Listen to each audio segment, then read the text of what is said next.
Yeah. Yeah. Any man ma give my pussy have to claim me.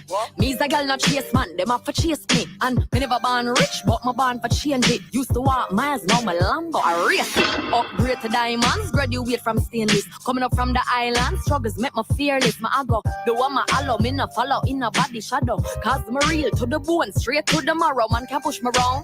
I am not a clown, straight to the point. Me no do merry go wrong, me no chatty. Bad gal, me no fear nobody. If me do it, me nah go say it wasn't me like me a shaggy. Me nah go back, me nah go run. I'm gonna take, give me the mom. Do it for pleasure, me do it for fun. This me, know where to run. Hard to hold my tongue. Sorry, I'm just a mom. Tell the baby mother, me will go to jail for my son. Copy, the rats when I bring red light can't stop it. If me have a gun, best believe me have a ratchet. Brown skin girl don't fear black matic. Jamaica me from, me will knock it in a traffic. Locked up, them I try forget my laptop. But my pray and only pray forget my rocks up. Man I forgot my bag, just forget no props up. Me dig this out the mud from underground up, locked up. Them I try forget my laptop. But me used to obstacles, I get my life rough. Hard forget me all because me not give one fuck. Hey, chuck. Yo, Shen Yang don't apologize to nobody. I never the one for start it, but more quick for reply. In a person, to your face, eye to eye. I'm the type, if me can't catch you for fight, move a price up. Me not into it, if we can't get intimate. So you will never see me back and forth over the internet. Cause me know I'm bad, me not have to talk shit. Cause when it comes to action, me will prove it. Yo, can't travel my talent with your little loose lip, eh? My born with it, me have for dead for lose it, eh? Big up the haters who not like my music. Me I go sink it, now them eardrum like a Q-tip. Right. They said I would get bigger, and now I'm doing Coachella. What? Gonna be one of the greatest ever. Now I get locked up in no cellar. Yeah. Said I would not get bigger. Now me I do Coachella. I gotta be the greatest ever. Now I get locked up in no cellar, bitch.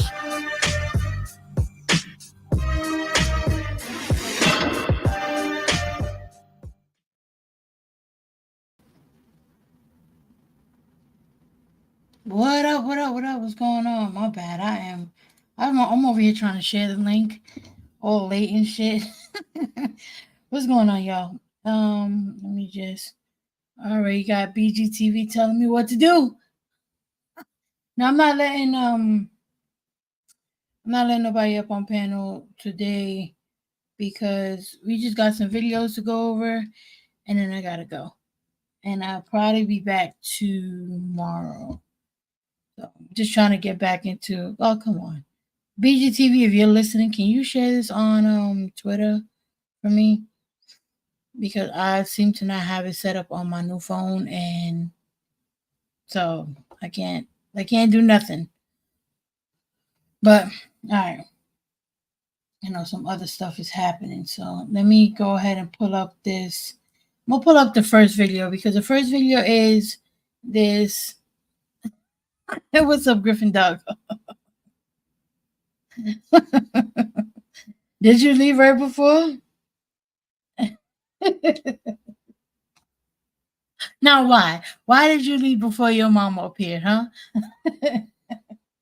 You didn't want him to this change morning your we woke mind? up He to said he's going to change everybody's mind about how they feel about these politics. All right, so the first video I'm going to play, this is, okay, so it's an angry veteran. Because, like with Tim Walz being like the VP pick, there's a lot of like Republicans specifically are going crazy, and they're trying to find an angle to attack him. Part of that approach was like using the protests that followed George Floyd being assassinated, and that just hasn't stuck. So they're looking for new things to attack him over. And I mean, as far as we know so far, he's had pretty progressive policies that he's put into place, being governor of Minnesota. So it's like, it's not much to attack him on, but they're going to keep going. Crochet and Bammy said, do you think your mama understood that he may be wrong, or was he trolling? I think that he defaults to a trolling sort of like to trolling when he's backed into a corner. I think that's really what it comes down to. I think he genuinely believes in a lot of what he said. He wouldn't be the first person that I've spoke to that believes that, so it doesn't really surprise me. But I think that when he doesn't know the answer to something, he defaults to, class clown behavior type shit. And I think, and it makes it hard to have a conversation with someone who does that, because if you're having a serious conversation, it can be like a bit infuriating, and to some degree, that's what they want. I thought I would be too vulnerable to change. What up, Hola Fola? What up? What's going on, Shadow here? What up, J Mad? What's going on, Marty? I just started, Taylor. You're good. That's great. Yeah, wolf ignorance. Yeah, it's just like, let's be real. A lot of people don't, and myself included, right? I did not follow politics. Wasn't necessarily like politically active at all until Trump, right? Until it became like until there was something to laugh at, I guess you could say, because I was raised with just the mentality of like it's all corrupt. So I knew what I knew, but not really in depth like that. And I still don't know it in depth. Don't get me wrong. And so then I didn't really become like engaged until like, yeah, Trump, and then I start I started watching more content regarding politics and stuff like that. And I think a lot of people share that experience to where they're not necessarily like politically active outside of the presidential race. And therein is lies a problem. But because of that, when someone tries to jump in and have a conversation about politics, it can be overwhelming to a person who just doesn't know. And then you got those who will say, well, I just don't know, and be open to listening. And you got those that be, as I like to call it, wrong and strong. And I don't get it, but that's just what it is. Oh, what up, John? Popping and say hello. Hello. How long I'll be sticking around? I don't know how long I'll be sticking around, but hey, all right, John. Well, I'm good. Good to have you here. Um, BGTV is really angry with you. Well, yeah, for me, crocheting Bammy, it drives me like when I first spoke to your mama, there were certain things that I was like, okay, I gotta brush up on these topics, right? Because I haven't, right? And not that he was necessarily right, but I just wasn't armed with the correct information, right? And so I went back and listened to it, and I was like, okay, I gotta like brush up on this stuff a little bit more if I'm gonna be streaming about it, even if like it's not all the time, because I do want to get back into like manosphere stuff and like other things. So even if it's not gonna be all the time, I want to be able to have the information so that when I am questioned about it or whatever, I have that information, right? There's some people who take that approach, and then there's some people who just be like, no, I'm right. Fuck y'all know what you're talking about. And I think I don't think that that's the right way to be. But what do I know? It's Taylor Noir says not even about knowing everything, is his unwillingness to listen and his disrespect. His conduct was abysmal at best. Yeah. That women are getting abortions at 9 months. Yeah. That was insane. He did say women, yeah. No one matters but Cass. Kamala ain't black. I understand it's her own Trump, so I'm gonna vote for her. But her father claims to be a descendant of Irish Chore slave owners from Jamaica. Her mom is Indian. What do you mean? Kamala is half Jamaican, half Indian, right? Do I have that right? So I don't understand what this whole I don't understand what this conversation is even about. Like, it's what's funny about the whole conversation around Kamala, and it's similar to like what happened with Obama, right? The birtherism type shit that happened, right? There's need to like measure how black this person is. Is it that people genuinely think that the only reason that she will be elected is because she's black? And that's the problem. Because this wouldn't be happening with any other candidate. Are we looking at how white, you know what I mean? Like, are you actually from British fucking settlers, or do you have part Polish or Irish or whatever the fuck else? You know what I mean? Like, this sort of like uh desire to know how black she is. Who gives a shit? Like, quite frankly, she's half Jamaican and she's half Indian. I think she went to a HBCU. She like, I don't understand. it really does it really does trip me out that that's even a conversation right now, but it doesn't surprise me, unfortunately. Crocheting Bammy said all those um she is black. Like, didn't she do a Trump 23 and Me or some shit like that? Anyway, all those Republicans can do is attack the VP choice because Trump is such a moron. Yeah. Marty said the debate was pretty educational for me to listen to as a non-American. It did get exhausting with your mama deflecting, though. Yeah, I know. I bet it did. Yeah, I don't understand it, Crochet and Bammy, and it like it really does scream. It really does scream.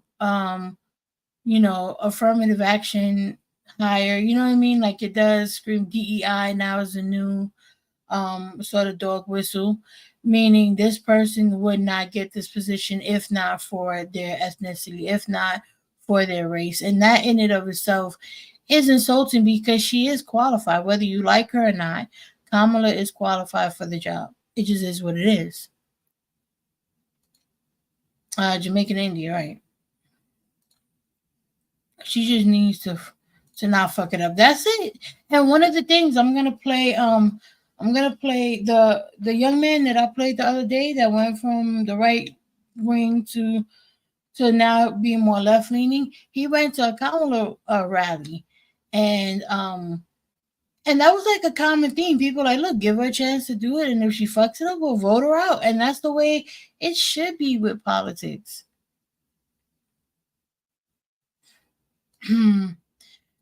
Stop telling people their race. Jesus Christ, do we say how Irish or that's what I'm saying? Like, I've had people say she'll only be elected because she's a woman and she's black. Yeah, that's where all that comes from. Yes. What's going on, Finn Kirk? Where the hell you been at?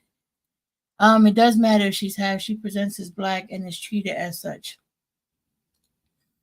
Not only that is, I mean, obviously it will be, she'll be the first black woman president, which is a huge milestone for this country. Have you like a huge milestone? She woman, half black, half Indian, half Asian. That's like that's huge.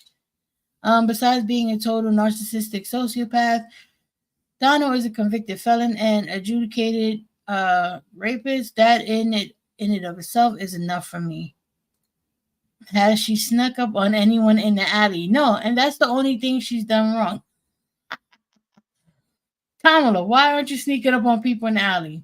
The U.S. has otherism ingrained in our culture. That person looks different, must dissect and poke. Yeah. Z, your mama screams flat earth. What's going on, Zena? Where the hell you been at too? Um, for me, I just want people saying she's relatable because she's part Asian. Asia is very diverse. People like me are not going to look at Kamala and say she's like us. Just an honest thought. Well, they're talking about the continent. Oh fuck! I hate when y'all fuck me up with geography. It's a continent, right? Yeah. Is she giving out free checks though? That's the real question. We're gonna free checks, Kamala. Oh, at that rally, he talked to a young mom. Oh, yeah, yes. The what was the second chick? Let's not forget she was on the ticket 4 years ago, and we elected her VP. You can get a lot of experience as VP in 4 years. Exactly. I agree with you, BGTV. I'm tired of identity politics. Finn Curry said, I've been in the bushes post divorce and moving, but I'm poking my head back out more. Good. Because we miss you, Finn Curry. We miss you. You need to come around. DJ, gotta get them checks. Your mom is a smart. Britain has beaches, remember? No, Britain does not have beaches. You are lying to me. I don't know who the hell lied. I don't know why y'all keep lying to me about this shit. Britain does not have beaches. It's all gloom over there. What's going on, Lindsay? You another one, man. Y'all be playing with my emotions around here. All right, let's get into this video. So this first one is he's a veteran and he's talking about Tim Walz being like attacked, right? And so he's gonna give his 2 cents. It's a good video, it's short, and then we'll get into I forget what's next on the thing, but we'll get into the other ones in a minute. Pelicans are birds. All right, Taylor. Somebody kick Taylor out. Just trying to confuse me. But BGTV, but your mama has a hairline. Don't hate me. Marty came in early with the jokes. All right, let's go. Let's listen to this. J Max said, "Can't imagine the only reason to vote for someone is because they gave you free money." Which, if we look at inflation and all that, wasn't so free, right? What's going on, Axelot? The swift-boating hypocrites talking about Tim Walz's military service, a man who spent 24 years serving his state and his country in the National Guard. I posted a video. BGTV, you knew what you was doing when you did it, when you sent me this, all right? This morning, and predictably, I knew exactly what the canned jackass responses would be from the usual suspects. I knew it was coming. There's no hypocrisy and cognitive dissonance like MAGA hypocrisy. These are the same MAGA motherfuckers that talk out of both sides of their mouth.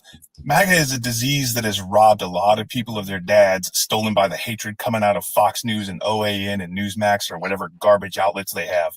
So when a wholesome America's dad like Tim Walz comes along, MAGA starts looking for any crack in the armor. The claim, Tim Walz retired because he knew he was going to deploy to Iraq. Fucking bullshit. Especially considering some of the people regurgitating this horseshit ought to fucking know better. Yeah, motherfucker, I see you. Wasn't he in the National Guard? Out there lacking integrity and shit. Fucking scumbags. Tim Walz submitted his retirement request to the National Guard months prior to notification of his unit's deployment. This is a matter of public record and jives 100% with how retirement actually works in the military. His unit was fully staffed and his request was approved. He retired in May of 2005. The claim, Tim Walz is using a rank he didn't attain and that's stolen valor. Bullshit. And the Minnesota National Guard confirmed it. Walz never claimed he retired as a sergeant major. He retired as a master sergeant. That doesn't change the verified fact that he was the battalion sergeant major. And some of y'all motherfuckers out there are acting like you've never heard of somebody being frocked into a billet. So again, it's a lot of veterans out there drinking MAGA Kool-Aid and completely losing their bearing and their integrity. I said it, bitch. But what do you expect from people in a fucking cult who worship a draft-dodging traitor who not only steals money from veteran charities, but also mocked a POW, berated Gold Star families going through their grief of losing their warrior, and then this same draft-dodging pussy called out our fallen warriors, called them suckers and losers?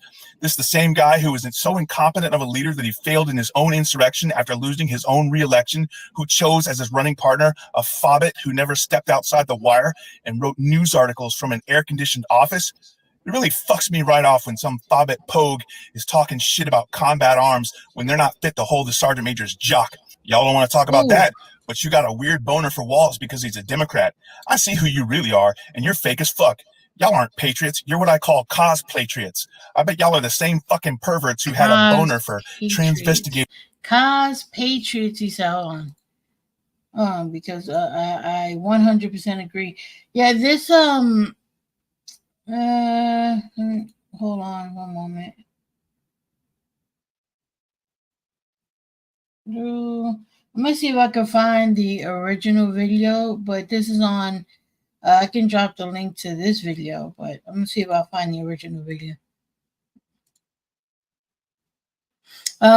Tim Walz made school meals free in Minnesota. Trump tossed paper towels at disaster survivors. Yes. What's going on, Beryl? An Algerian woman boxer, but didn't say shit about the Oh shit, look at who the fuck is here. Yada, what the fuck? Where you been at? All right, let's go back. Straight white Dutch male who's an admitted and convicted pedophile. I didn't hear you running your fucking mouth then. I wonder why that is. Could it be that every accusation is actually just a confession? No wonder the world is laughing at you, you motherfucker. Now look, I get that I'm calling out vets for hypocrisy and I just called JD Bowman, VD Chance, JD Vance, Vladimir Futon, whatever his fucking name is this week. I get that I just called him out for being a fob at Pogue. As a veteran, we like to say that it doesn't matter what you did, you still served. But to me, you forfeit that right when you willingly engage in lying and using vets as a background extras in your cheap political theater to besmirch your opponent. Don't fucking use veterans as pawns, you bootlicking simp motherfuckers. The Marine Corps is known for its honor and its integrity and not putting up with dishonor. So I am 100% not taking any prisoners with people who play fuck games. You could have led with anything attacking his policy, even though that just reinforces the fact that you're sadly out of touch. Vladimir Futon, VD Vance, something like that. I forget what the other one was. With what the majority of Americans want. Oh, but no. Instead, you had to pull some swift-boating bullshit that was soundly debunked in 2007 out of your ass. Y'all MAGA motherfuckers are on some bullshit if you think you're going to get away with that. No, sir. Now, I grew up in a southern church-loving town where the Baptists wouldn't look at each other in the liquor store or the bar. I know what a hypocrite looks like. My other admins call these the Republican Party's ideological inconsistencies. A party that claims to be pro-life but supports the death penalty, guns, and war. Not okay with a woman choosing to eat an embryo or a fetus when she's been raped or when her life is in danger, but totally okay with allowing a gun that can spew bullets faster than anybody can run away to be purchased legally by somebody who's criminally insane with no restrictions, essentially ensuring that we have national tragedy after national tragedy to the end of time. Good job.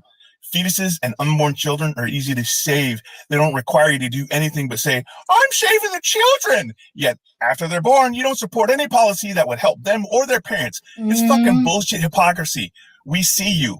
Now, the Republicans claim to be the party of patriotism and loving the veterans, but that's easy to say and not easy to do, especially when your candidate is a draft-dodging traitor who doesn't know the fucking meaning of the word loyalty and patriotism. Who endangered our national secrets at a country club where anyone with enough money can, access the 1990s looking bathroom where those documents were stored? You don't even have to be fucking James Bond. You just have to have access to money because that bitch is hard up for it. And now you pricks are going after a man who spent his life as a high school teacher during the week and in the National Guard on the weekends and 2 weeks during the summer where he served for 24 years. No, those are two thankless jobs that require an attitude of service to your community. Something the fucking Republican candidates wouldn't know if it punched them in the dick. Every one of you motherfuckers parroting this debunked bullshit should be ashamed of yourselves, but we all know that y'all motherfuckers need Jesus because you damn sure don't have any shame. The way that you're fucking carrying on being a mouthpiece for fascists who wear you on their hand like the meat puppet that you are.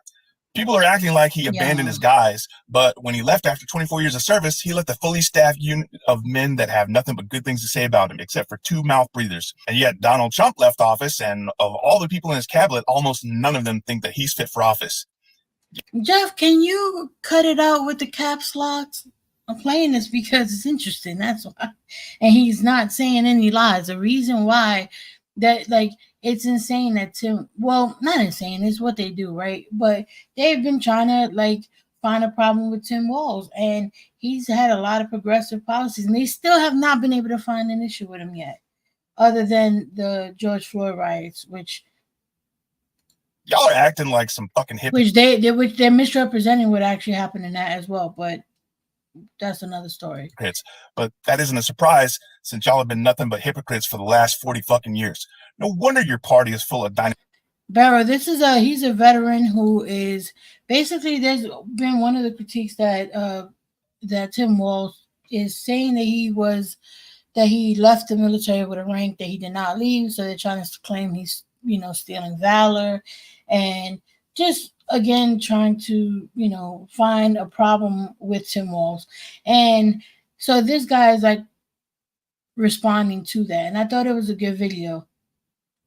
Dinosaurs and is the fucking laughing stock of the free world. Hashtag not sorry, not sorry. Admin Tim 316 says, get fucked and die mad about it. 2 claps and a Rick. Woo! That was good. That was a good one. Okay, so we're gonna move on to it must be new. That's the thing about doing anything regarding politics, man. You're gonna bring around some folks. All right. All right. So this is again, thank you, BGTV. BGTV just be sending me stuff. Um, so I know we had talked about with your mama the last couple of days. We've been talking about like polls and how Kamala's doing, and he says it's gonna be a landslide win for Trump. That's yet, we have yet to see that. We won't know, but there are polls to give us an idea. And so we have the Humanist Report, who I like this channel. I just hadn't seen this video yet. Who talked about like polling and where they're at, both Kamala and Trump. So we're gonna watch that. Oh no. Sounds like BGTV is taking over BGL. Oh, actually, BGL sent me something from the Manosphere, which will probably be going over, if not tomorrow, Monday. So, okay, yeah, because Tuesday I won't be free. So it'll be no. Tomorrow, if not tomorrow, Wednesday. Yeah. Because I'll be kind of out of commission for the entire weekend. Oh, I'll only be on BGTV channel to do the stream that we do, but outside of that, I won't be doing anything here. Trump seemed to be hitting up over running against Kamala. I don't trust anyone that wears socks to a pool. Bitch, you're begging.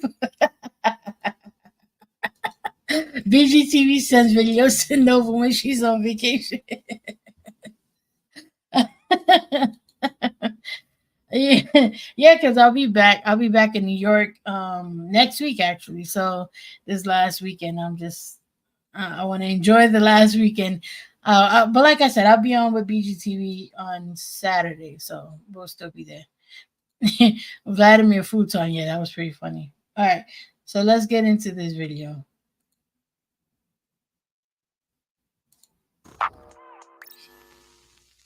I've got to say, for the first time in a long time, politics is actually fun again. Like, I finally remember why I started doing a show talking about politics. People are engaged. Where am I? I'm in Michigan. Right now, I'm in Michigan. But I'll be back in New York next week. They're memeing, and the vibes are great. And I'm really pleased to see that Kamala Harris's campaign is also having fun, because them having fun tells me that they're confident, which is a really good sign. Now, if a campaign is not having fun and their presidential nominee is spending all day malding on social media while his aides beg him to stop talking about his opponent's race, that's how you know they're not feeling too good. But I know that Kamala's team is having a good time right now because of the things that they're doing. One of them is the posts that they're making on Truth Social. Yes, you heard that right. They're making posts on Truth Social. Kamala HQ has almost 300,000 followers there, and they're going out of their way to shitpost and troll Donald Trump on his own platform. So they've repeatedly compared her crowd sizes to his crowd sizes, which is something that you know is getting under his skin, since he talks about crowd sizes all the time and is pretty self-conscious about them. They're also taunting Donald Trump for having low energy since he's not doing a lot of campaign events. Yeah, he's not campaigning this time around the way he was the first time. Remember the first campaign, or even the second one? Like, he was everywhere. And is instead sending out JD Vance to campaign for them, which is not a good choice.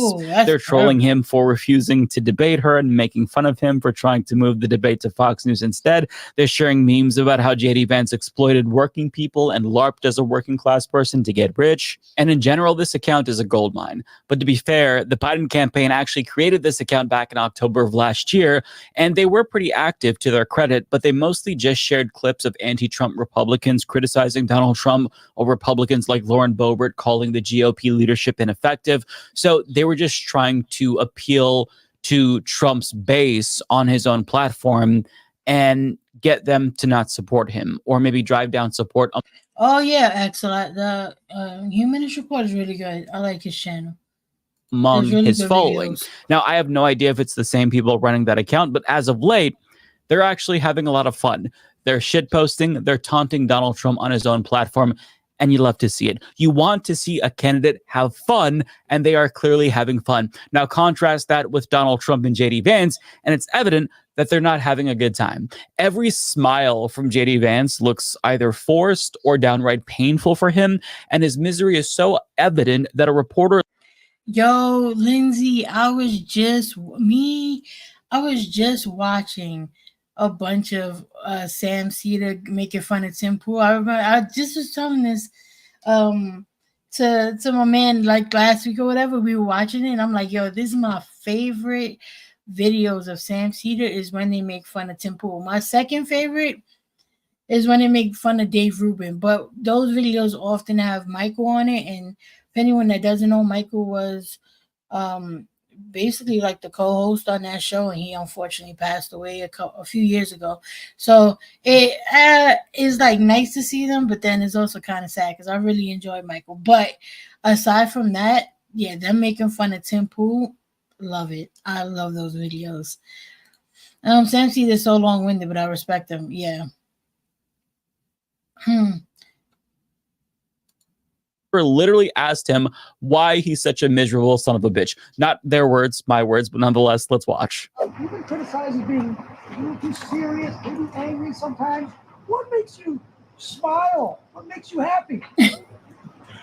Well, I smile at a lot of things, including bogus questions from the media, man. I mean, look, I think if you watch a full speech that I give, I actually I'm having a good time out here, and I'm enjoying this. But look, sometimes you got to take the good with the bad. And right now, I am angry. Sure you are. Listen, in a campaign with a woman on one side and two men on the other side, I never in a million years would have expected that the men would be attacking the woman for being too joyful and laughing, while reporters are telling the men. All right, do y'all think Trump will debate Kamala? I don't think so. I think he's running from that because, like, it's easy to kind of go against Biden because there's obviously, Biden is older. He's obviously like on the decline or what have you. So it was easy to sort of try and make fun of that. But Kamala she's younger. She's gonna be more, how do you call it? Just on point with stuff. So I don't think he wants to go against her. Like, hell no. He's just mad his poll. I don't think he'll do it. Maggie Thatcher, no, he wouldn't. Let's be real. No, he wouldn't. And I'm not even no, he wouldn't. He wouldn't. Trump is word salad. Trump is word salad when he speaks. But anyway, man, keep going. Hey, listen, Toots, smile a little bit, lighten up. You're coming off as coherent. bitchy. Thank you, trash. Yes. What world are we living in? How have the tables turned this much? It's genuinely hilarious, but I'm here for it. I love this timeline. Now, part of the reason why Kamala's people is having a good time is because it's easy to have a good time when you're optimistic, when the momentum is on your side, and the momentum is very clearly on Kamala Harris's side. In fact, Harris just overtook Trump in national polling averages, which means that Trump is losing for the first time this entire year. Whoa. Now, it's within the margin of error, so keep that in mind. But the trend here is encouraging. And even Rasmussen, which notoriously skews Republican, only has Trump at +1 when he was up +7 just a couple of weeks ago. Now, on 538, she's also ahead based on aggregate polling data by nearly 2 points, so a little bit more. And the reason why her average there is a bit higher is in part due to them not including junk polls in their averages. Now, the obvious caveat is that polling is just a snapshot in time and things can change, and you really can get the best sense as to where the race is at by looking at polling averages. That being said, you can get some really... Oh, yeah. Thank you, Axelot. Because I have not posted videos or gone live on this channel for some time, me and the algorithm ain't friends. So if you will, please like the stream. It helps afterwards. You can also leave a comment. That also helps with to push me back in to the algorithm. I greatly appreciate it. Oh, for anyone who does not know, I also have the Patreon going. I think Holofold dropped the link. But if you want to support the channel, this right now is 100% community funded. So if you want to support the channel, you can join for as low as $1 a month, and it helps keep the content going. So I appreciate it if you can. If you can't, It's cool. Just hit the like. That's free. You know what I mean? Thank you so much. But anyway, yeah, let's get back to it. Thank you, Axelot, for the reminder. Really important insight from specific polls. And I do want to look at one poll by Marist, PBS, and NPR, because they explained why things are trending in Kamala's direction based on the results from their poll. So NPR reports Harris's biggest boost is coming with black voters. She has gone from a 23-point lead with black voters over Trump a couple of weeks ago, when many voters moved into the undecided camp, to a 54-point lead now. Harris is moving closer to territory where Democrats need to be with black voters. Harris is also now winning independents, something Biden was not doing. Harris is up 9 points with independents, 53 to 44%. She was down 14 points with them last month. And in early July, Trump was beating Biden by 4 points with the group. Harris has also improved with white voters overall. Harris has gone from 40% with white voters overall to 46% in this survey, which is closer to where Biden was, and that's very high for a Democrat. In fact, no Democrat has scored that high with white voters in a presidential election since Jimmy Carter in 1976. Biden got 41% in 2020. Barack Obama in 2008 won 43%. She's also winning with older voters. Harris is leading Trump by 11 points with baby boomers, 55% to 54%, for example. Latinos have also moved in Harris's favor. 58% say they would vote for her now compared to 51% last month. That's still below the 65% Biden won in 2020. In other words, Harris is winning back key constituencies that the Democratic Party needs that Biden was starting to lose. Now, there's still a gender gap, and Dude, hold on.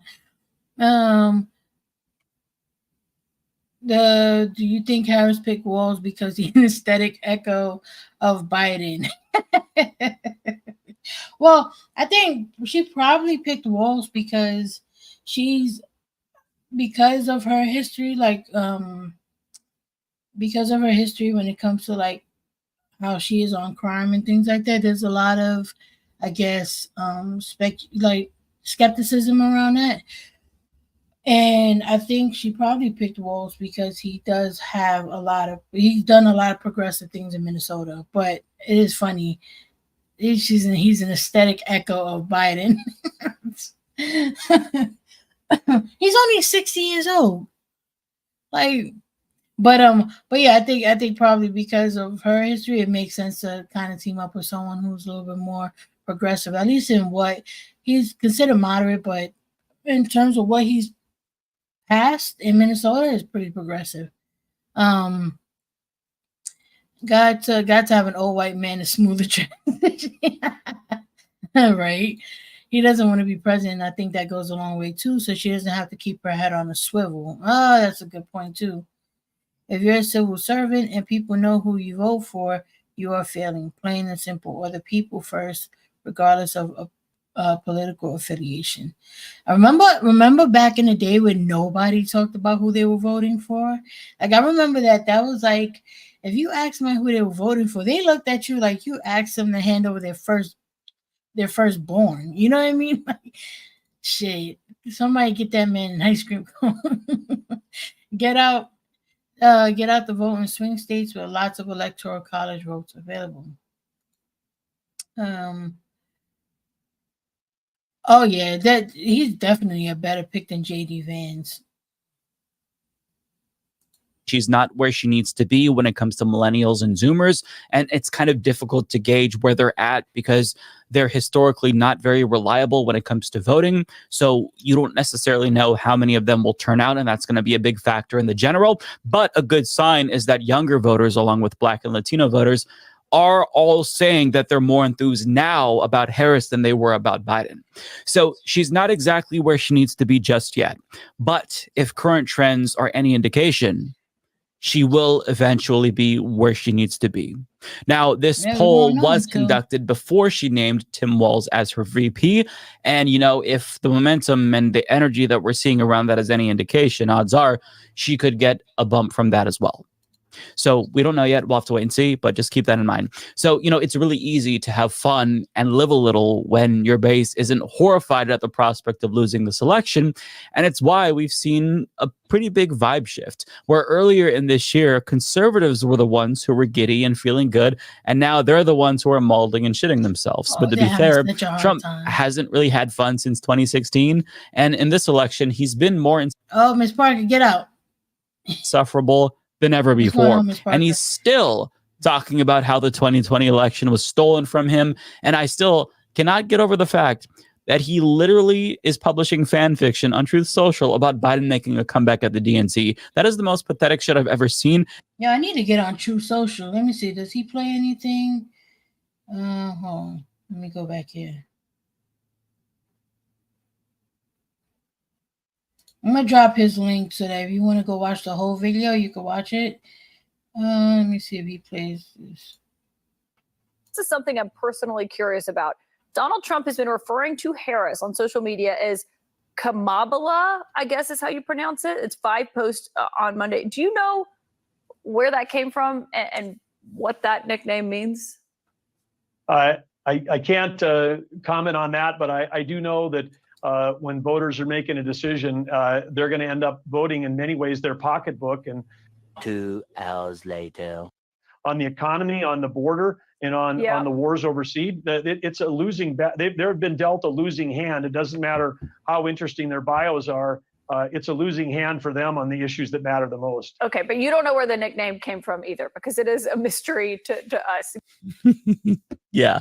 So when you're on campaign and campaign surrogates don't even know what the fuck you're talking about, listen, if you want to win, you've got to reassess and you've got to recalibrate. But instead of trying to, find some kind of attack that lands, what is he doing?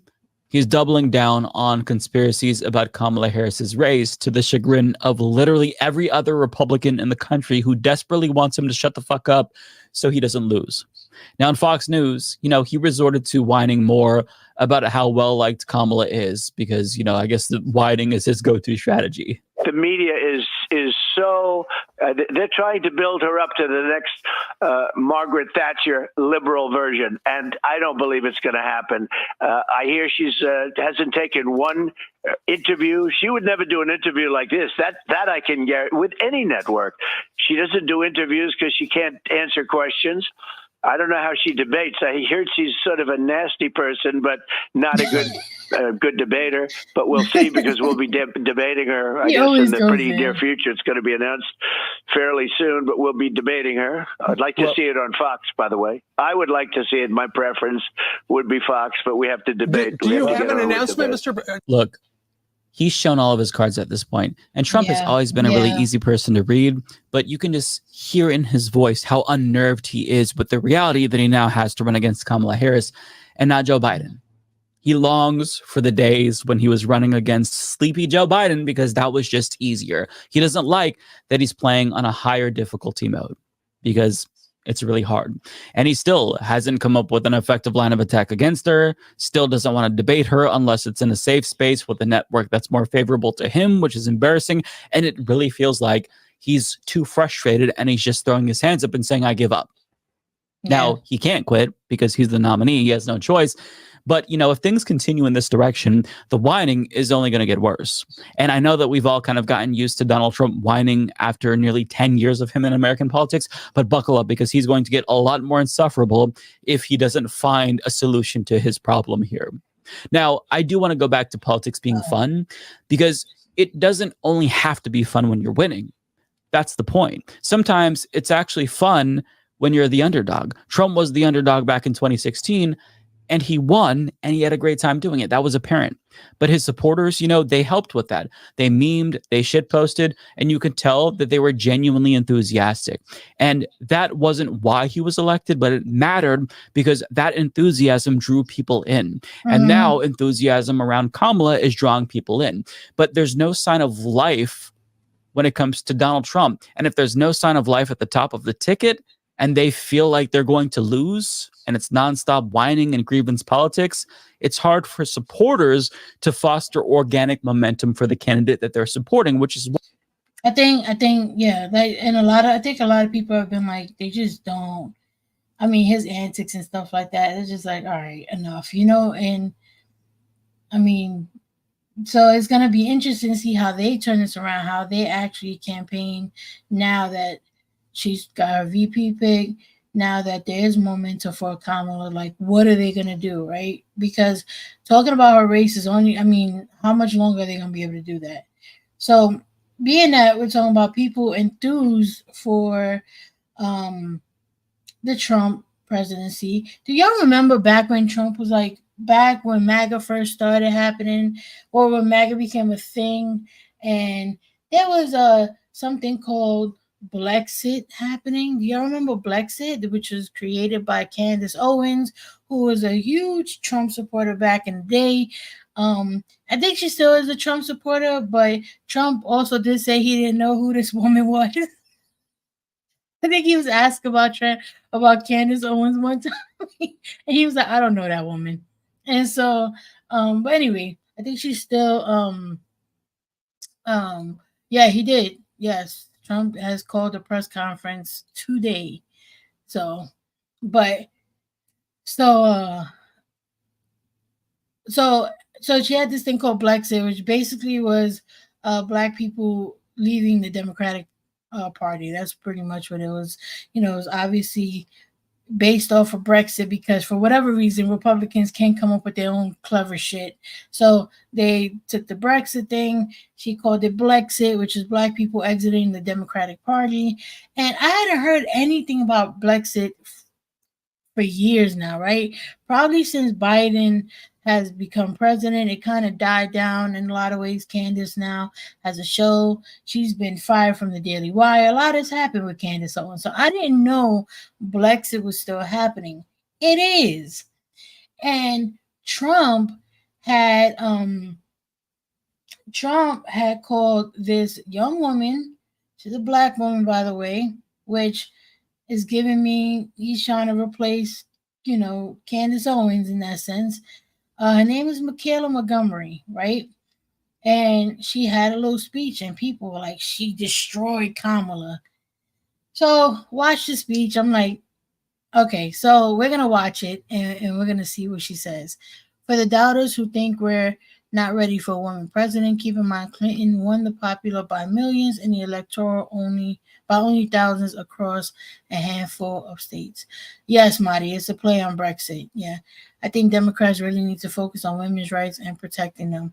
I think that that would be something that if they focused on and gave like a really clear plan of how they, you know, intend to make Roe v. Wade federal again, and just like and cement it into the law of the land or whatever the case may be, then maybe they'll have a better chance of getting a lot more people to vote for, you know, Democratic. Me too, try, and I knew Trump knows Candace Owens. He said you didn't. He said you didn't know her. Candace uses the same old rhetoric that the Democrats are responsible for the KKK, and people eat that up. Yeah, exactly. The actual members call it good free advertisement for them. Yep. Trump may quit the race the way Biden did, but I don't see that narcissist doing that. Yeah, but then who's going to take over? That would be insane if Trump quit. Who would take over? Like who will go up in his place? That would be interesting. Everything I know about campaigning, I learned from Obama campaigns. All right, let's see. All right, let's bring this up. So she did this. Oh man, I hate when I do that. Oh, this morning we woke up. Hold on, y'all. Right, ladies and gentlemen, please welcome to the stage founder of Conserve the Culture, Michaela Montgomery.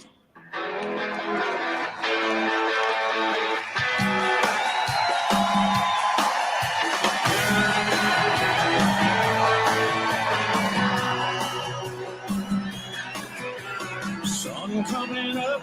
Oh, what? Bus driving in a traffic jam. I'm so happy you all came out to see me. So My name is Michaela Montgomery. A lot of you guys know me as the girl from Chick-fil-A, but I am so much more than that.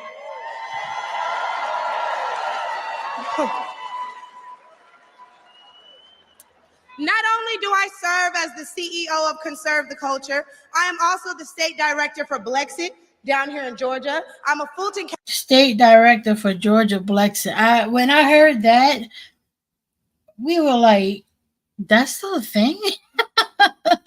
People are still part of Blexit? Holy shit, was it like a sleeper cell or something like that? It'd been like just chilling until it was time for a new election.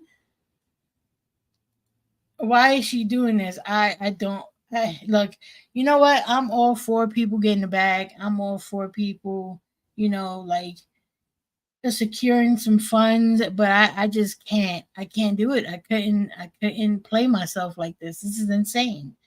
And don't get me wrong, I think the misconceptions like that Black people are not Republican. I know Black people that tend to lean conservative with certain things, but those are people who, when you speak to them about why they lean conservative in those ways, they can explain it to you, and overwhelmingly they still end up voting Democrat because because they just do better, like what we went over yesterday, right? Do better under Democratic rule, but they like lean conservative in certain ways, right? So it's not even that Black folks can't be conservative. It's that in this sort of like, when it comes to like MAGA, and there's been enough said by these folks, just the mere fact that they're questioning how Black Kamala is should be a deterrent. Like, what are you doing? This kind of music makes you want to put an ice pick. The fact that Trump has so much support in Republican circles and voters telling me everything I need to know about this party. And I had never heard about this woman before. She used to sell handbags and bought her way into the Trump circle in 2016. Oh, this chick, Mrs. Parker? What? Conserve the culture, keep the 98% down, and fighting among themselves. A lot of Black people in Georgia are supporting Trump. She is a grifter, get in the bag. She sold handbags. You can't make volunteering with his campaigns, part of his email list when he was fairly unknown. When he was a fairly unknown Chicago senator, was a delegate for him in Florida. Would have met him, but was out of town. Oh man, that guy in the blue shirt leaves early with his ladies later on. Really? Which one? Oh, okay, I see him. Just talking about her looks here, but she reminds me of Miss Parker. She has a Miss Parker energy. Please don't sign me. No, she's charismatic. I'm not going to take that away from her, which is probably why they want her to be up there. She's charismatic. County coordinator for America First Works, and I'm also launching a podcast on the Patriots Prayer Network. So put some respect on my name. Lady.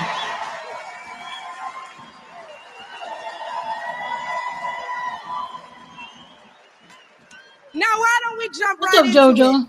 See, as a young single mother, I can tell y'all that rent is too damn high. I can tell you that as a young Black voter, groceries are too damn high. And as an American citizen, period, seniors like my parents should never have to choose between medicine or food. It should never be the quality of life versus the quantity of life.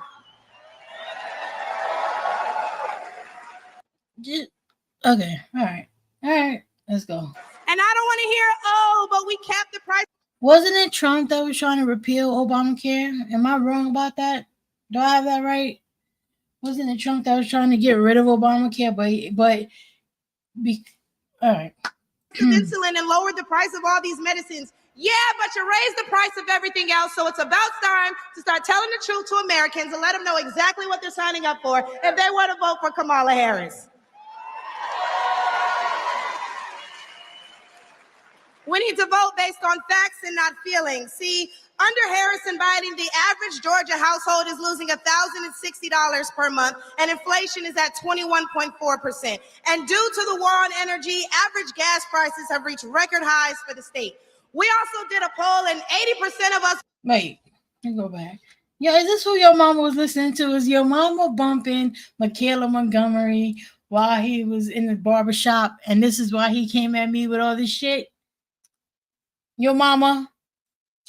And inflation is at 21.4%. And due to the war on energy, average gas prices have reached record highs for the state. We also did a poll, and 80% of us Black Americans are not happy with the current state of the economy. So I'm going to need 80% of y'all to vote accordingly in November. They love me. They love me. They really love me. Oh, God. The left wants you to get in your feelings about things that have been said, but I want you guys to pay attention to what has been done. They don't want to talk policy. They just want to use propaganda to steal your vote. The left is trying to tout this woman as a savior for the Black community, but all she's done is... Who is saying that? Okay, I'm sorry. I just banged. I don't know if y'all could hear that. Who is saying that? Who the fuck is saying that it's Kamala is going to be the first female Black president, right? Huge. And Asian as well, because she's half Indian. That's huge. That's a big thing. Like if you look at the presidents of the United States of America, there's been one Black president, and that was Obama. So yes, and no women presidents. That is a huge thing. I don't understand why that's like just being completely glossed over. But the savior for Black people, I have not heard that at all. Have y'all heard that Kamala is supposed to save all Black people? They are. They aren't letting Michaela use the teleprompters. I don't know. She's using all that stupid meat crap Trump does. Some say, they say. Exactly. There's always a they. I love whenever I talk to people because I've said this before. I have people in my life close to me that not necessarily Trump supporters, but a lot of what you heard from like your mama, I've heard from them, right? And whenever they start with the they, I'm like, who the fuck is they? Who is they? I need to know. It's hurt the Black community since she came into the game.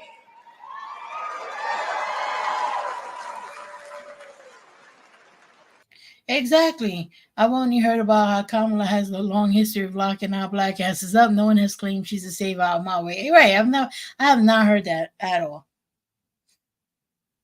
See, the first step in destroying the Black community is to dismantle the Black family. So aside from her record as a prosecutor, why don't we ask Mrs. Willie Brown if Kamala Harris cares about Black families?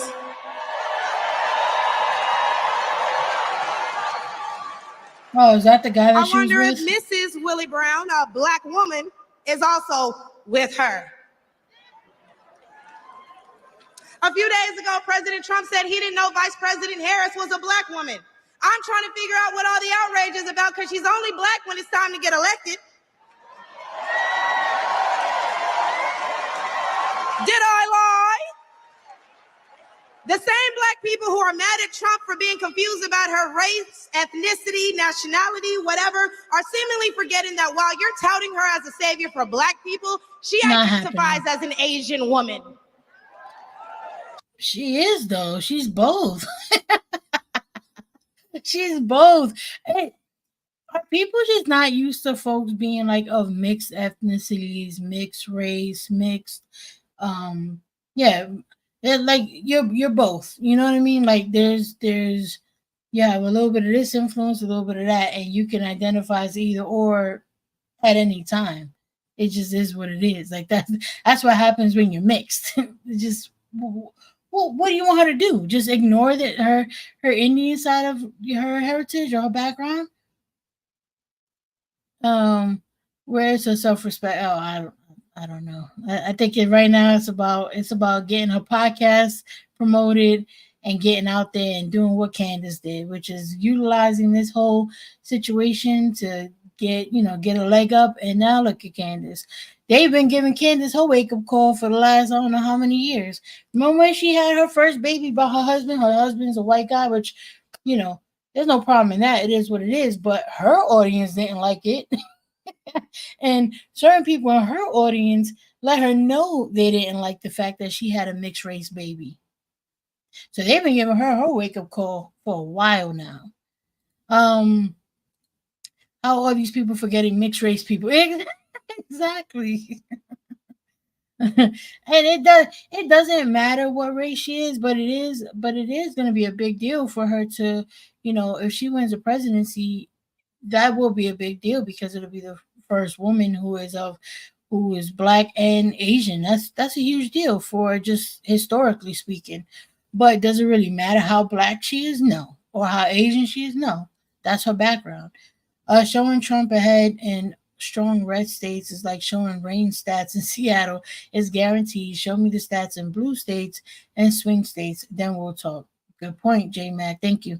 No, we've covered biracial people. We covered mixed biracial people in the early 2000s. Why are we here again?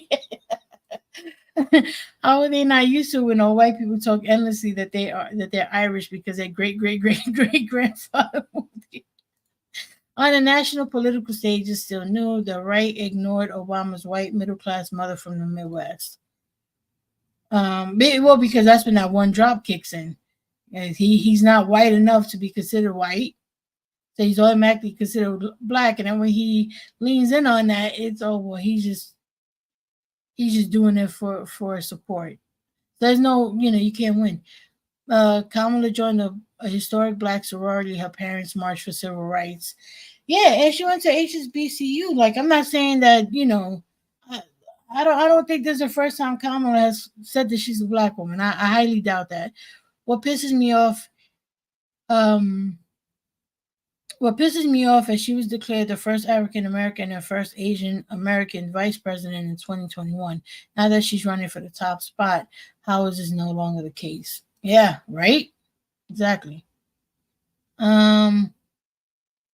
Yeah, wonder how JD Vance feels about hearing that about his kids since his wife is Indian. Yeah, exactly. All right.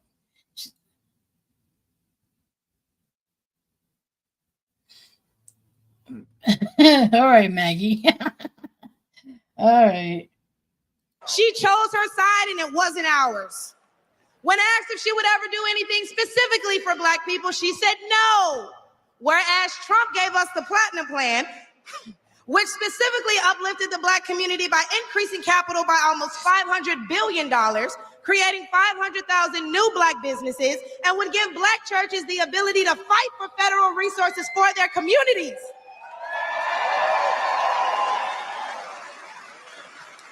And why are we acting like strong borders aren't a thing literally everywhere else in the world? Since when has being patriotic been a crime? See, a few weeks ago at the debate, Trump mentioned black jobs. And a lot of people got in an uproar as if they didn't know what he meant. Well, we go to the polls and cast our black vote.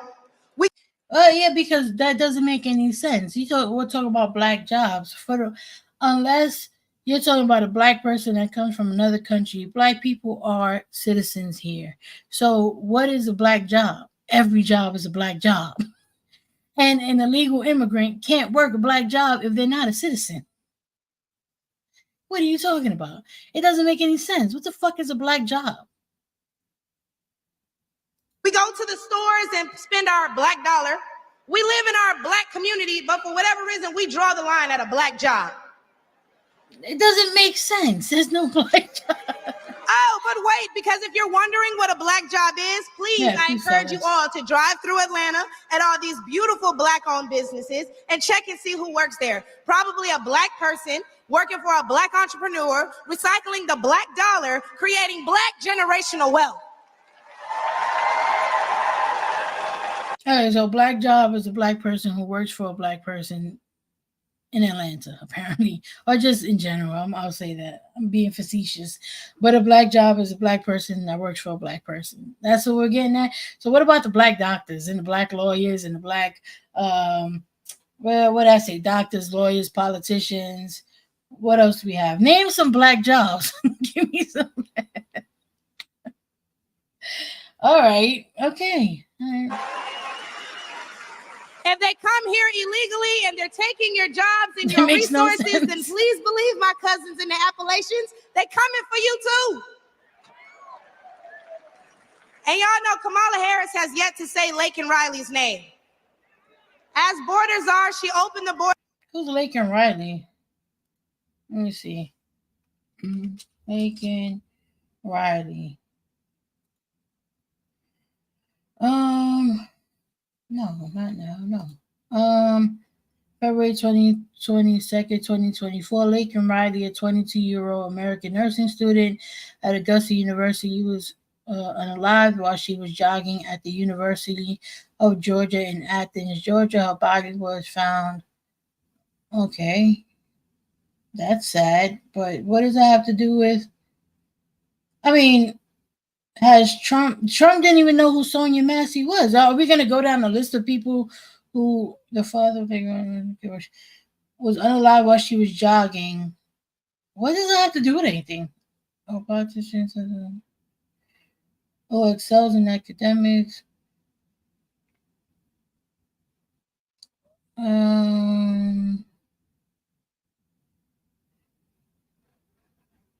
Okay. Laken Riley's slaying has fueled the already heated debate over immigration policies during. Oh, she was unalived by an immigrant. Is that what happened? She choked on the sandwich made by. I did not want to come back and read that. Oh, she was attacked by an undocumented immigrant. Okay. All right. I see why she's bringing that up. All right. Now, although that is sad, right? Although that is sad, when we're talking about citizens, non-citizens, whatever, the unfortunate reality is that you're going to have criminals. You're going to have people who are dangerous.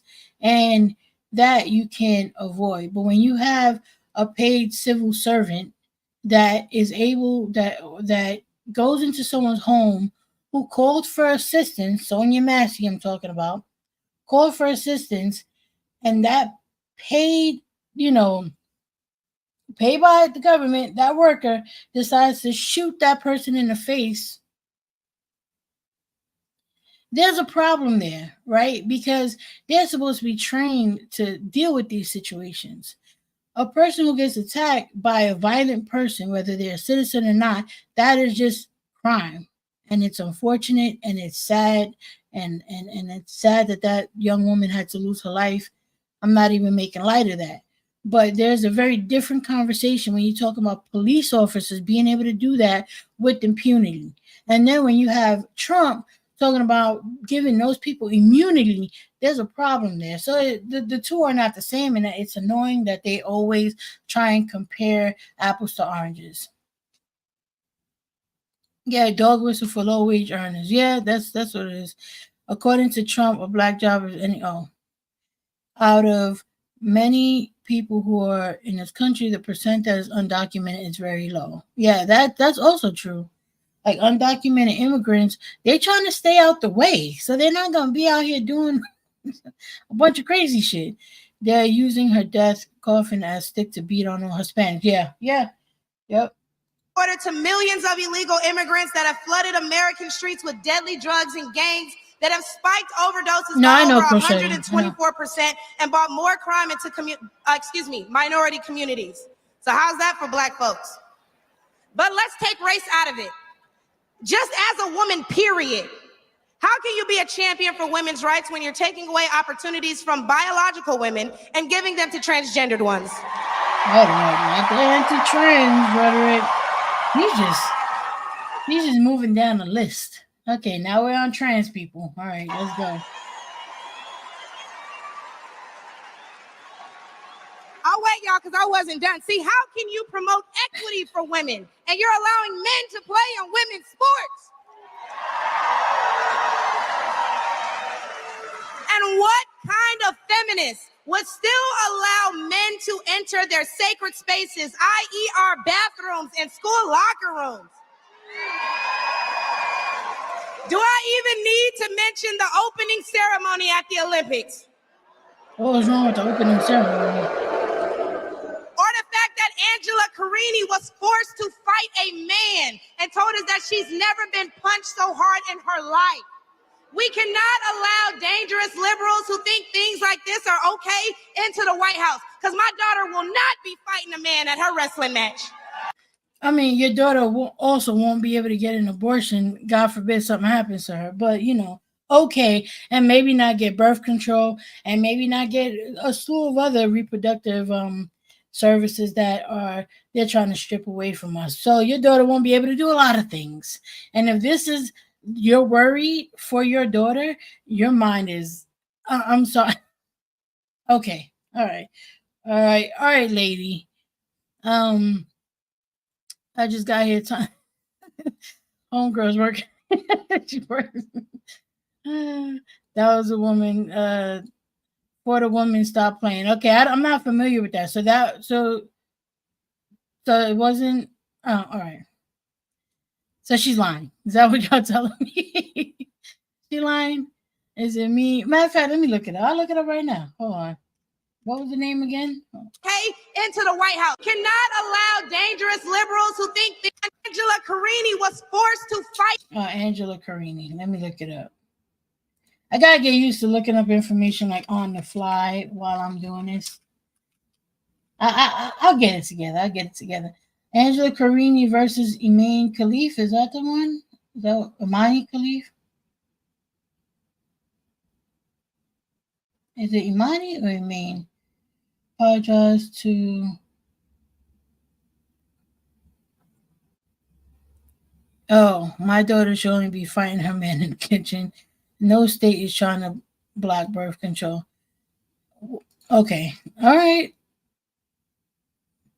The boxer in question has XY chromosome, but she's not a man. Okay. All right. They got to go down the list. That's a huge sticking point for a lot of conservatives. Okay, why did Italian boxer Angela Carini? Oh my God, I hate this. Italian boxer Angela Carini came to the Paris Olympics aiming for a medal to honor her late father and coach, who died shortly after she participated in the Tokyo Games 3 years ago. But Carini's performance in Paris lasted just 46 seconds. Thursday, before she abandoned her bout against Algerian opponent Imane Khalif. Oh, okay. All right, I remember this. With a spot of blood on her trunks. Even though Carini said she wasn't making a political statement about Khalif, who was disqualified from last year's World Championships after failing an unspecified gender eligibility test, the move reopened debate about Khalif's status. Okay, go down. Okay, Carini exchanged a few brisk punches before abandoning her bout, an extremely rare occurrence in Olympic boxing. Carini didn't shake Khalif's hand after. I hope I'm not butchering the pronunciation of that word, of her name. Khalif's hand after the referee formally raised it. She cried in the ring after sinking to her knees. Her action sparked a discussion far beyond Paris about whether Khalif should have been allowed to compete after failing an unspecified gender eligibility test from the now banned International Boxing Association. Italian Premier Giorgia Meloni discussed the issue with IOC President. Okay, we were talking about this yesterday. All right. I didn't recognize the names. Okay. She's not fucking trans. She has a gene mutation. Okay. All right. I just wanted to make sure. I should have found a better. I think this is an all right article. Anyway, whatever. It's a lie. Keep going. A man and told us that she's never been punched so hard in her life. We cannot allow dangerous liberals who think things like this are okay into the White House, because my daughter will not be fighting a man at her wrestling match.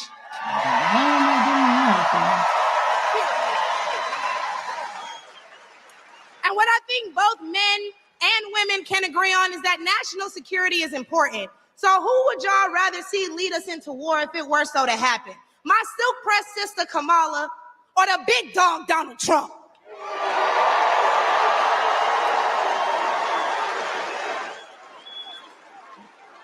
And lastly, I cannot get up here without mentioning my farmers, the backbone of this country. And aside from the Biden-Harris administration hurting you guys in ways we can't even comprehend by the rising cost of everything, Black farmers suffered even more due to the delays associated with the Inflation Reduction Act signed in 2022. Now, don't let the Biden-Harris administration fool you, because they waited until the 9th hour to sign off on disbursements as a last-minute attempt to garner support. But why would they hurt the agricultural industry? Probably because they're looking forward to making more money in the pharmaceutical one. What? Hold on. Sorry. And speaking of the Biden-Harris administration fool you, because they waited until the 9th hour to sign off on disbursements as a last-minute attempt to garner support. But why would they hurt the agricultural industry? Probably because they're looking forward to making more money in the pharmaceutical one. And speaking of pharmaceuticals, because I promise I'm gonna wrap this up. When they bring up abortion and they talk about protecting your medical freedoms, don't be afraid to mention COVID. The Biden-Harris administration forced Americans to take an experimental vaccine and took away their jobs, their livelihoods, and their freedoms if they refused.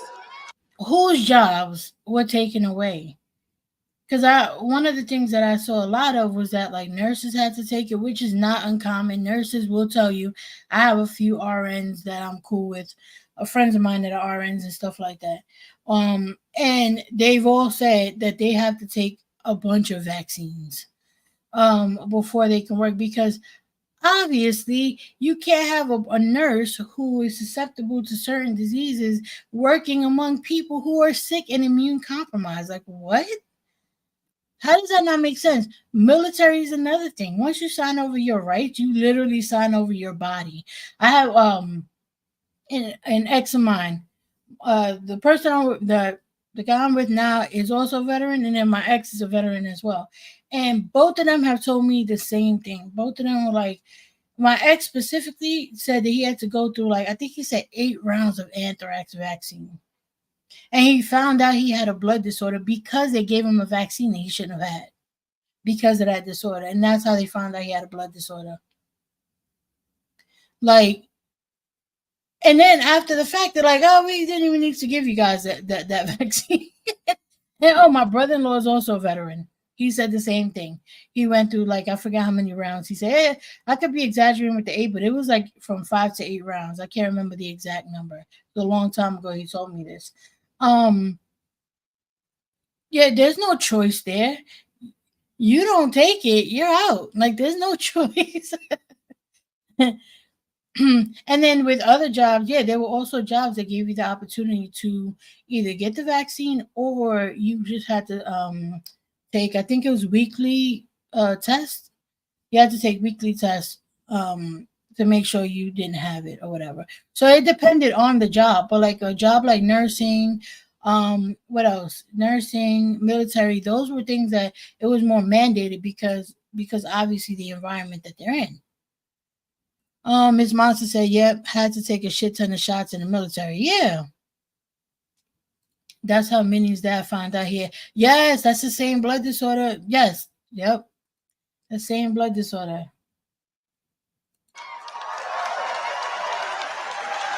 Trump gave us a choice and Biden gave us a mandate.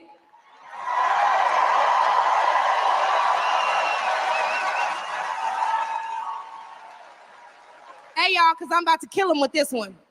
So the next time the left wants to tell you that, hey, abortion is a right and you need to protect your medical freedoms, remember that they took those freedoms away from men and women the second they got in office, and there's nothing stopping them from doing it again.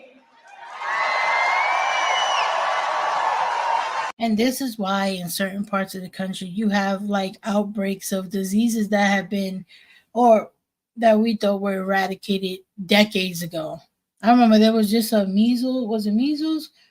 Smallpox, it was one of them in New York, because in New York we have like a large Hasidic population and they don't believe in vaccines, I believe. And so some people would go and travel and then come back, and there was like a whole outbreak in New York of, I think it was smallpox or something like that. There was another one, I think it was BGTV that was telling me, I can't remember what it was though, but it was like, was it polio or I can't remember what it was, but it's like these small little outbreaks in different places. And it's like, wait, you get those vaccines when you're a child, but people don't want to vaccinate their kids. So then now we have these resurgence of these different stupid ass diseases that we have been gotten rid of. Else we thought. The Biden-Harris administration and the Democrat-led Congress passed a historic bill giving millions of black families of black farmers who were cheated out of federal aid during the Jim Crow era. And they had a bitch fest about that. Remember how pissed off people were? What was it? It was half of the federal, half of the money was going towards black farmers and then other minority farmers. And then the other half was going towards like white farmers or something. I think I'm remembering that correctly. And they had a problem with that. Had to mandate it because dumb fucks didn't want to take it. So to protect the masses, we had to spank some masses. I'm not anti-vax, but I didn't take the go. I had a choice if I couldn't do things because I didn't take the shot, didn't complain. That's the thing too, Marty. Like that's the way I looked at it. Like if you didn't want to take the vaccine, fine, that's completely up to you. But then don't expect to be able to go everywhere because they have to make sure that the masses are, there's not gonna be another outbreak. Because aside from just people getting sick, you also have the weight of that on the medical system. I remember we had trucks full of like the trucks for the bodies. I had one not too far away from me back, when I was living in my old spot. And we have a lot of them in New York. That shit was insane to see that and to walk by it knowing what it was. So, I mean, I think nurses who refuse to get the vaccine should not only have been fired, but also should have their license permanently revoked. You are not medically trained to be selective about science. MMR. They talk about medical freedoms, yet they want to make abortion illegal. Isn't that taking away medical freedom? It absolutely is. Ebola was happened in California with the mumps. Look at the stats. More people in red states died of COVID after the vaccine came out. Outbreak of MMR happened in a few places also in America.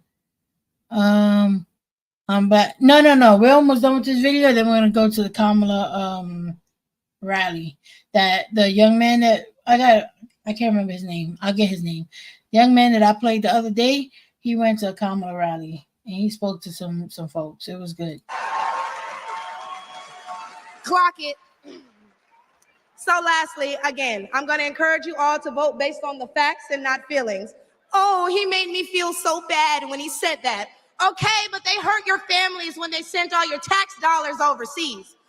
Oh, it hurts my feelings when he acts. It's also, I'm sorry I'm pausing so much, but it's also funny to me that what is like circa 16, the rhetoric back then about like, the insane liberals, the emotional liberals and all that shit. It's like that sort of rhetoric. It's like, damn, y'all know we've moved on from that, right? like y'all not getting the y'all not getting the little bites that you used to get by talking to liberals out in the street and all that. So now they just got to keep playing on that. That's why even when your mama was like, "Oh, y'all gonna be in tears when Trump wins," sir, no. Nobody's gonna be in tears over here. I know nurses that were treating COVID patients and quit because they couldn't advocate for their patients. Yeah, man, I heard some horror stories during that time. That shit was a rough time for nurses. I know a few nurses, and they were. It was a rough time. The whole pandemic disaster is because Trump choked. He had one job to protect the American people. Yep. Like that, okay, but it hurts all of us when you see an administration failing their country that they were elected to represent. In which case, I'm gonna leave y'all with, hey, mama, daddy, I made it.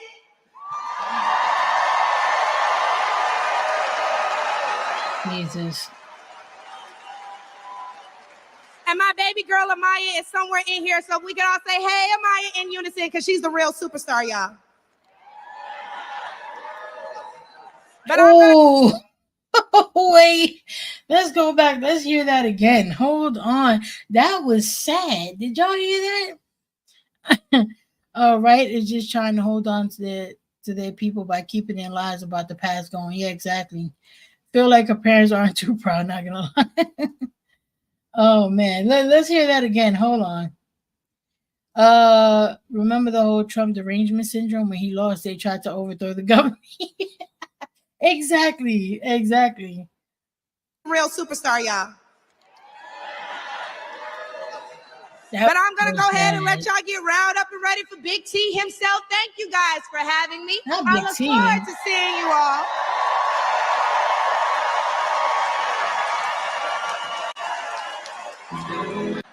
Hey, Michaela, I know you spoke. Just come up for a second. Come on. This young woman, I walked into, I don't know what the hell restaurant it was, but I walked into this restaurant, and we do it very quietly. We don't announce. My niece left nursing in late 2021. She was taking so many to the morgue after spending weeks/months with them. It broke her. She lost my brother December 30th, 2019. Went straight to the... And I'm sorry to hear that, X a lot. Yeah, that shit, it had a lot of people not even wanting to do the job anymore. It was, I couldn't imagine doing that job. Like, honestly, that would fuck me up. I'll never understand how people were so convinced the vaccine was bad that they would rather take these worse medicine or inject bleach because Trump said so, right? So that's for, security reasons, everything. I walked in, she's behind the counter, and she didn't know I was coming. And she goes, "It's President Trump." She looks at me, "It's President Trump.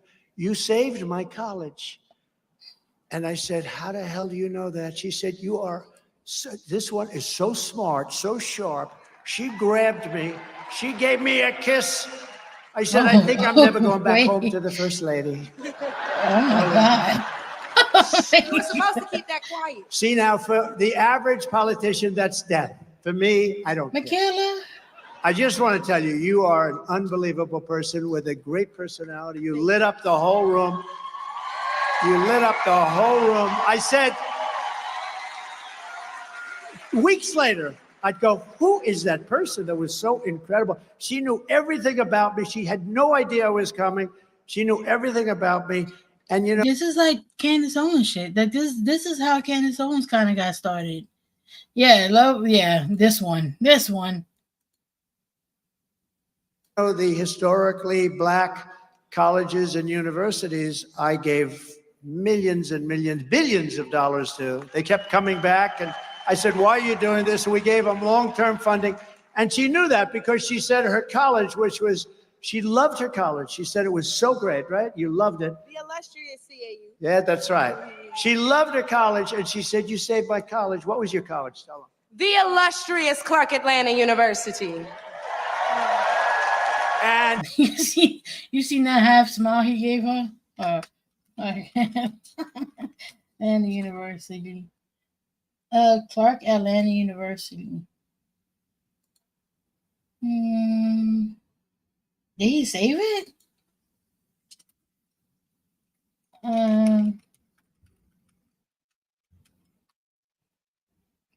What he? Oh shit! Hold on. Let me see. So Clark Atlanta responded to this. Hold on. 2 days ago. So her little claim that he saved Clark Atlanta.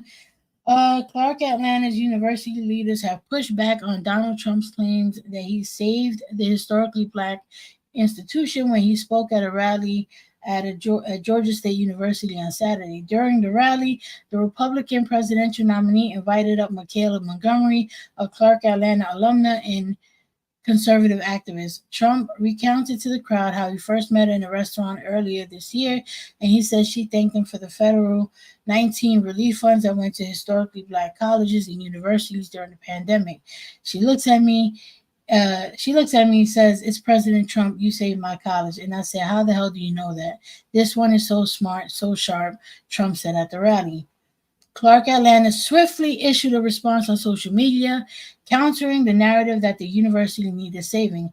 as amongst our nation's 4,000 higher education institutions, multinational corporations, hospitals, and others to have benefited from CARES and HEERF bipartisan support garnered during the administration of former President Trump, Clark Atlanta University is appreciative of such support, but was not saved by funding, the university statement read. The post goes on to add that Clark Atlanta, like all HBCUs, remain dedicated to our mission of continuing success and continued support at all levels of our democracy.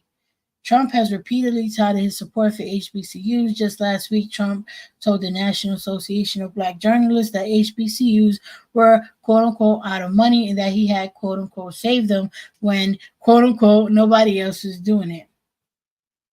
Okay. So, this one, well, yeah. Montgomery would have been a better VP choice for Trump. Right? He wasn't convicted for hiding hush money, and she jokes, I told you keep that quiet about cheating on Melania. Yeah. All right. Well, there goes that. He didn't save them. And it was so impressive, and I felt so good because she really did. She really said, I said, did you like the college? She said, no, I loved that school. I loved that college.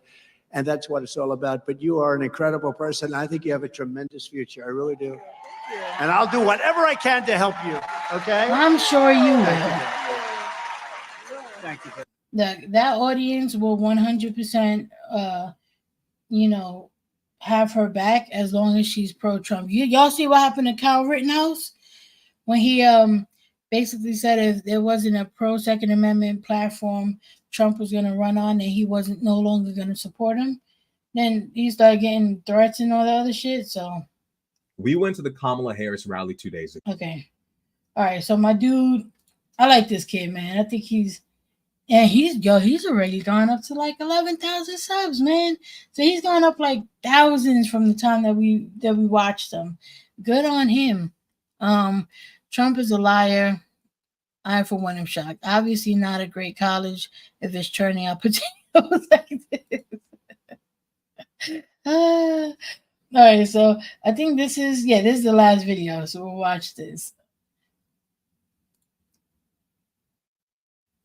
Ago, and from what I could take away, him and his crush Velvet Do-Ride.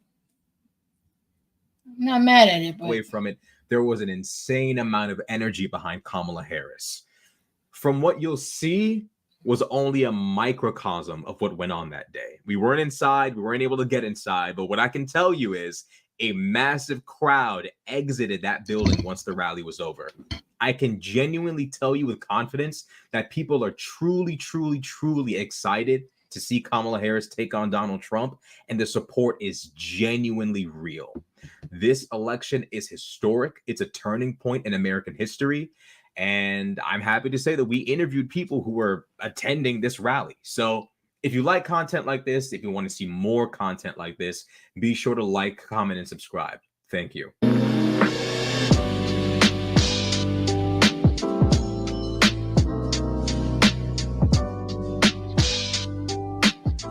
I just wanted to know what you guys are excited for in terms of Kamala's presidency. What do you want to see happen? Are there any concerns for November?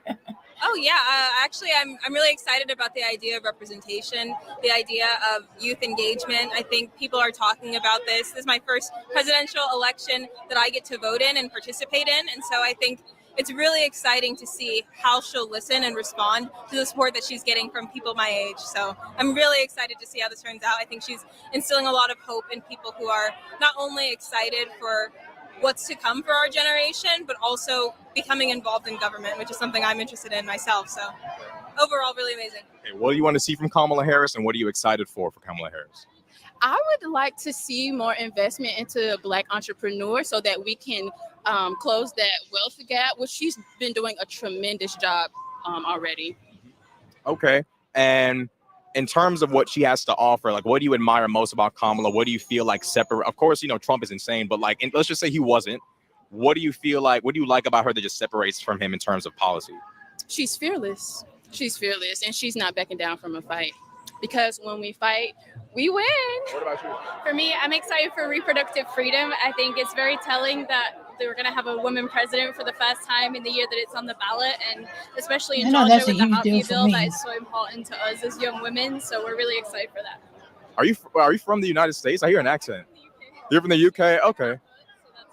Okay. I mean, I still respect the support regardless. So is there anything like any big reform you want to see, maybe Supreme Court coming from Kamala or anything like that? Oh, I'd love to see some more Supreme Court nominations. I'd love to see, some real reform done to our criminal justice system, to mass incarceration, and making changes to how our justice system operates now, because I think there's a lot of work to do. Okay, so you said you're a Trump supporter.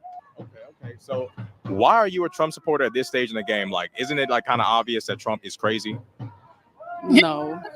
He frames these questions. Okay, let me ask you. Oh, here we go. Do you know about the electors plot on January 6th? Yeah, I know people that were in prison.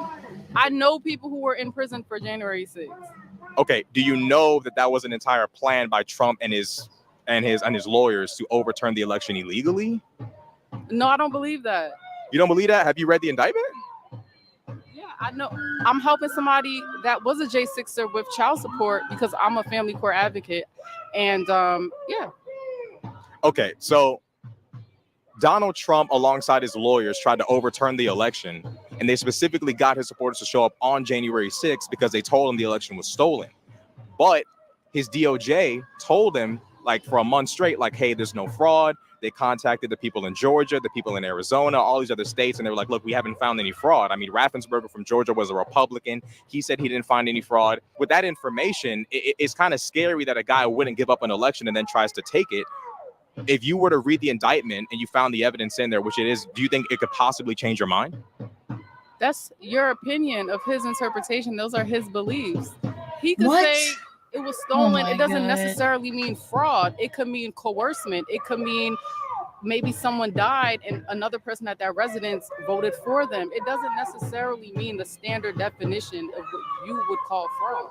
Okay, well, he said it was fraud. He said that it was election fraud. That's his interpretation. Maybe right, but all we can go off is Donald Trump's interpretation, right? Maybe you don't like the words. You don't like the words he chose to use. Everybody's not going to be politically correct or say things the same way you would.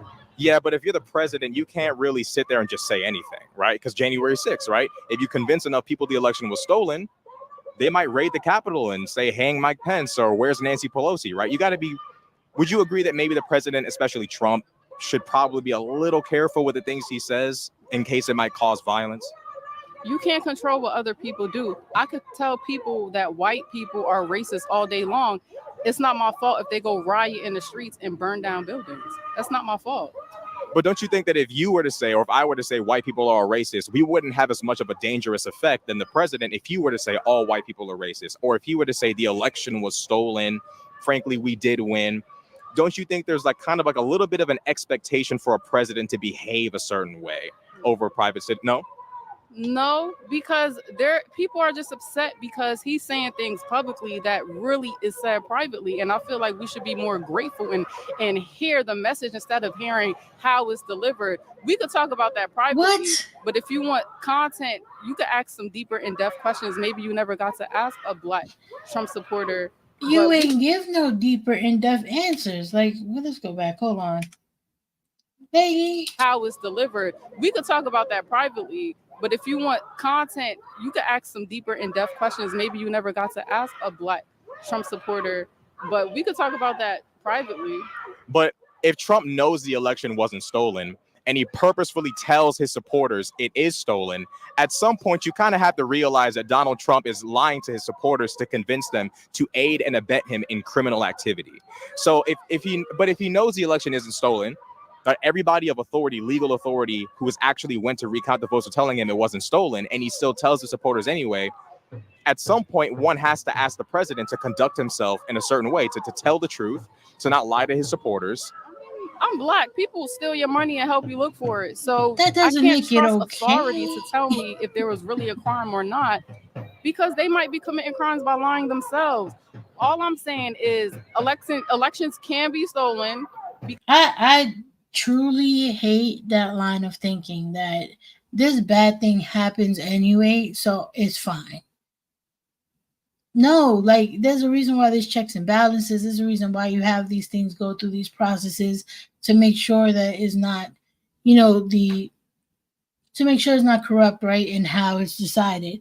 And granted, don't get me wrong, there is corruption. There's obviously things that slip through. There's lies. There's all of that shit, right? But you try to do the best that you can to make sure that doesn't happen, and to make the excuse of, oh, it happens anyway, so it's fine, it's all right, whatever. That's not a good answer, and it's not a good line of thinking. And this thing is a family court advocate, according to her. Because you don't even need an ID to go vote.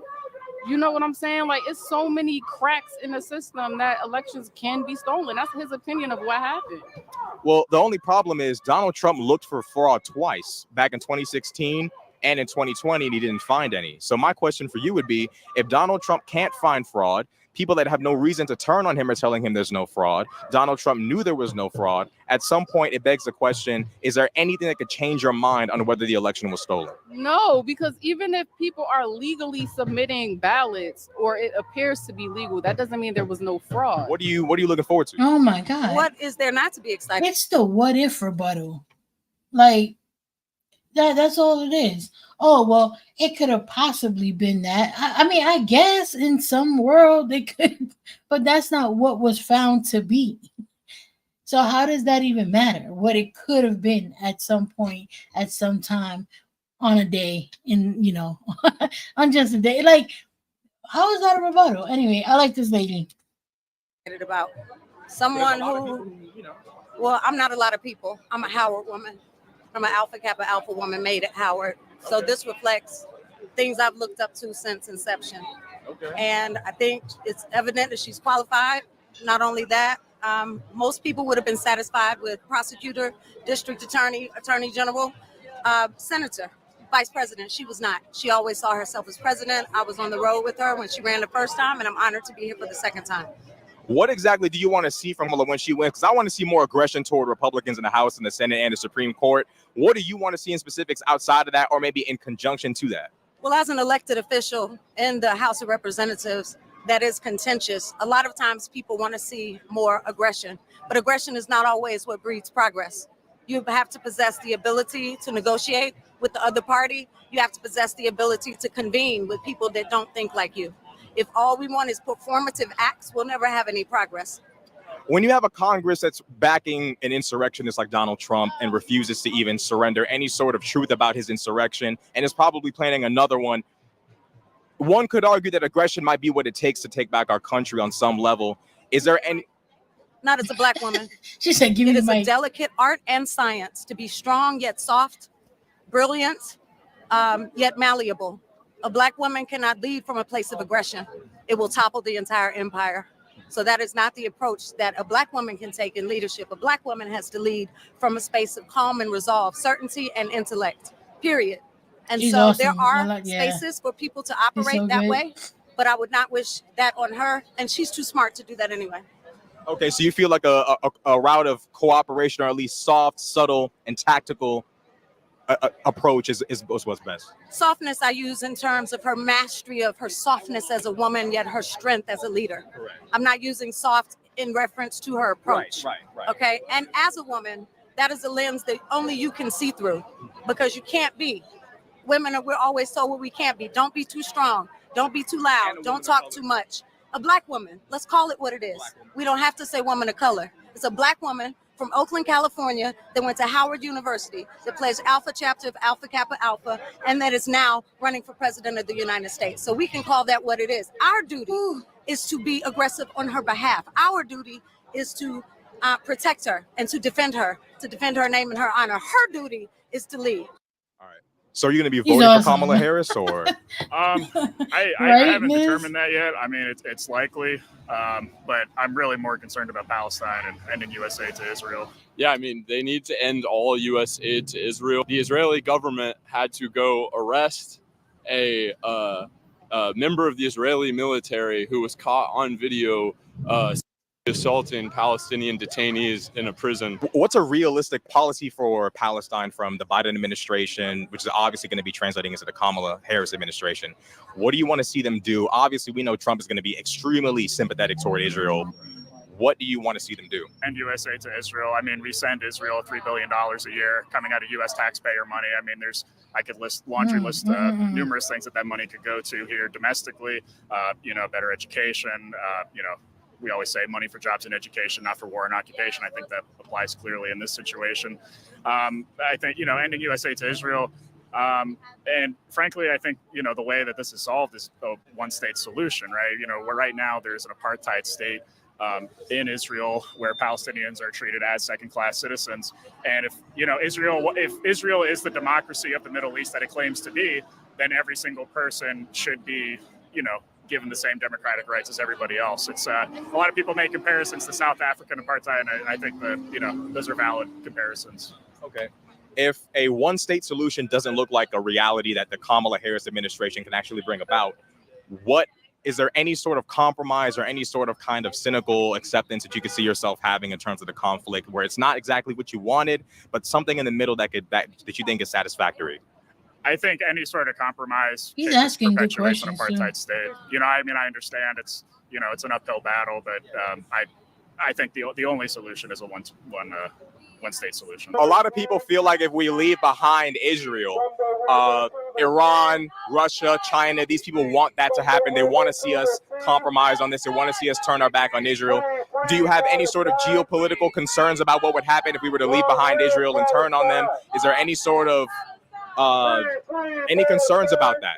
Yeah, I think the fall of Israel would actually be a huge geopolitical improvement for the Middle East. Our government fearmongers about the fall of Israel because we use Israel as a military outpost in the Middle East. We use Israel to do airstrikes on South Lebanon. We use Israel to do airstrikes on oil fields in Syria, right? So when we talk about the safety of the region, safety for who? Safety for U.S. interests or safety for the people that actually live there? Safety for the people whose land that is, whose lives are affected by, the actions of our government and its imperialist allies. So some people are concerned about the fact that after October 7th, there was a whole bunch of attacks on U.S. troops in Iraq. There was a blocking of the Red Sea by the Houthis. We lost 2 Navy SEALs trying to stop them from taking over, cargo ships. For people who are more concerned about American foreign policy and our geopolitical interests, what would your argument be to them who are more concerned about America's concerns, America's interests, the interests of our allies, the interests of the nations in the region? What would you say to them to compel them more to your side? If they don't want to see those troops die, if they don't want to see U.S. bases get struck, then I think they should leave. I think they should take the very clear message they've been receiving from the Palestinian resistance, the Yemeni resistance, the Iraqi resistance, the Lebanese resistance. And, I'm saying the names of these countries' resistance because those are the people that actually live there. We talk about the American military. Over there is not America. So, why do we expect U.S. troops to be safe while they're there? That's not our country. They're occupying other people's countries. They don't deserve safety while they're doing that. They should be listening to the messages they're getting. So what it is you're looking for from Kamala? How excited are you? Are there any concerns you really want to see her push on when she wins? So I'm super excited for Kamala. I think that the energy, especially that my generation, Gen Z, has behind her is incredible. First of all, let's talk about the Kamala is brat phenomenon and just how incredible this all is. See, I don't believe in the eradication of the people of Israel. No, I don't think there should be eradication of any group of people. Yeah, that's true too. Netanyahu is a huge issue over there.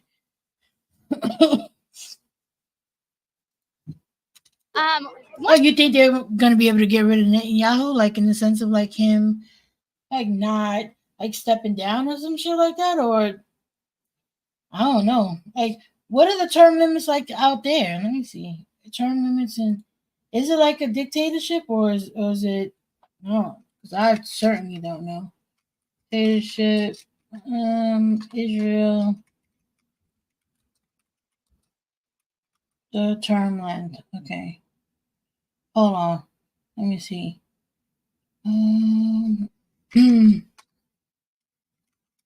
Term length.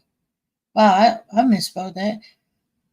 Term length is 4 years, renewable renewable indefinitely?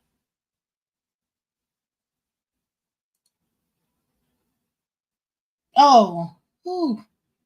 So 4 years maximum? That's the longest one. The president, Israel's head of state, is elected to a 7-year term by a majority of the set in secret ballot. The president can be reelected for only one more consecutive term. Okay, so they can serve for 2 terms consecutively, but only consecutively, apparently. Let me see. No, he's been there for 16 years. Netanyahu is the longest serving prime minister in Israel's history, having served a total of over 16 years. Oh my God, he ain't never going nowhere. What? That's like a dictatorship, essentially. He got a little bumper support because of the terrorist attack. The people want him gone. That man is no longer working in the interest of the Israeli people. Yeah, I agree. I don't think Netanyahu has his people's best interest in mind. I don't think so either. He was about to get busted for something as well, and the war is pushing it off. Ah, okay.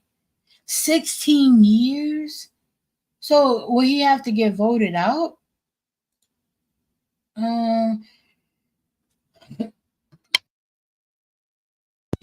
Do they get voted out, or is it just like a Supreme Court justice type thing where you just gotta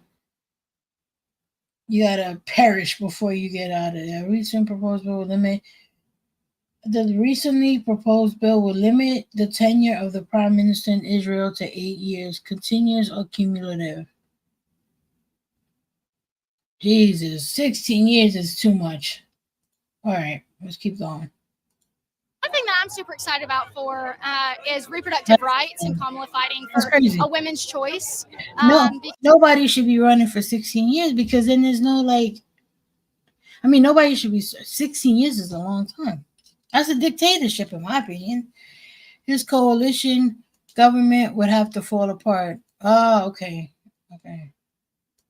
Because we trust women, and Kamala said that many times. And honestly, I'm not worried about anything.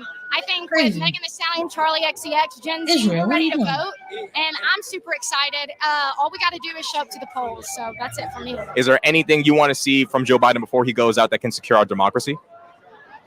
That's a tough one. I feel like now more than ever, we're all afraid of political violence. And I think the last insurrection is going to be very telling for what happens next year. But no one should be immune from anything. No one is above the law. And we believe that the president should also be accountable for their actions.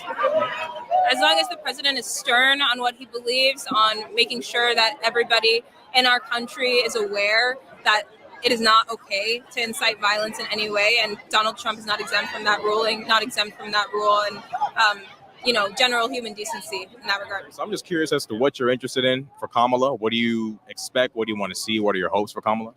I'm looking forward to just change. She stands for freedom, and that's just my biggest concern right now. Overall, I gotta say more. I mean, I'm assuming like reproductive freedom. Is that like one of the biggest things you're concerned about? It's not the biggest thing I'm concerned about, but as a woman, yes, it is the biggest thing I'm concerned about. I have a lot of other concerns just from being an entrepreneur, being a Black woman in this country. I'm concerned about the elders in my family, the middle class in which I'm trying to get into. So yeah, she just stands for freedom, and I feel safe voting for her. Just wanted to know, what do you guys want to see Kamala Harris get done? What are you concerned about in November? How excited are you? What are you looking forward to? Yeah, I think we're going to end off for 2 hours today. That's good. I think Kamala is going to be a wave to the future. I think Joe Biden, he did understand the assignment to pass the torch. We need some new blood in there. I talk to my daughter all the time about the new generation coming up. They need to pass the torch on that. And I want to see her make some reform, Supreme Court justice reform. Immunity, police reform immunity, because the way they treat our African-American brothers and the law, the justice system, you have two, one for them and one for us. So I hope that she can get with Congress, because, you have a House and a Senate that she has to collaborate with to get her agenda done. And so if we don't have one without the other, then we might not get too much done. but hopefully we can regain the seats in the Senate and the House, and then she can come together and we can pass some laws that will be collaborative for everybody in the United States, not just for black, not just for white, but we want to be united, you know. And I think that she will do a good job. And like I tell everybody, if she doesn't, give her a chance. Let's go out and vote. I'm very excited. I'm hyped up about it. Give her a chance. And if she does, then we can vote her out in the next election if she doesn't do what you want. Just the excitement about the fact that she, you know, has a jurisprudence degree, a lot of the negligence or the lack of education from African Americans or minorities about what the laws are. If you're born here, you have an inalienable right. And I think people need to know that. The way that we interact with law enforcement, i.e. the Sonia Massey incident that just happened in Illinois, is a clear indication that we need to understand what civil rights are, what our laws are, and how we can enact them and how we can use them against the system to do what we need to do and get done what we need accomplished. So that's it. Okay, are there any concerns that you have in November about the election, about Trump or anything like that? Is there anything that you no, not at all? We're from Atlanta. Y'all are ready for whatever? Okay. You know that you cannot trust them, so you'll have to be on your P's and Q's. This election is going to be very close, and there are going to be things that are not going to be done correctly, and we know that people will take. Where's your mama? Look, where's your mama? I thought there was so many. This is in Atlanta, I think it is.